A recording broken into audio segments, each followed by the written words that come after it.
Hello friends, നമ്മളിപ്പോ ഉള്ളത് അക്യോ ഫാമിലാണ്. ഇവിടെ പലതരത്തിലുള്ള മീനുകളുണ്ട്. ഡെനിസൺ ബാബ്, ചെറി ബാബ്, ടൈഗർ ബാബ്, അങ്ങനെ പലതരം മീനുകൾ. നിങ്ങൾ ഈ മീനുകളൊക്കെ കണ്ടു നോക്ക്. ഇത് തായ്ഫിലെ സ്ട്രോബെറി ഫാമിലാണ് അക്യോ ഫാം ഉള്ളത്. നിങ്ങൾക്ക് ഇതിൽ ഏത് മീനാണ് ഇഷ്ടപ്പെട്ടതെന്ന് കമന്റ് ചെയ്യുക. ഫ്രണ്ട്സ്, ഇതേതാ മീനെന്ന് നിങ്ങൾക്ക് അറിയാമോ? അറിയുന്നവർ ഈ ഫിഷിന്റെ പേരെന്താന്ന് കമന്റ് ചെയ്യുക.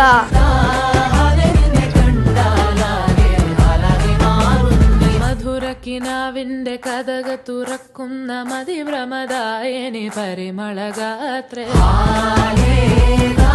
ഫ്രണ്ട്സ്, എനിക്ക് ഈ കൂട്ടത്തിൽ ഏറ്റവും ഇഷ്ടപ്പെട്ടത് കൊങ്കോ ടെട്രനാണ് കേട്ടോ.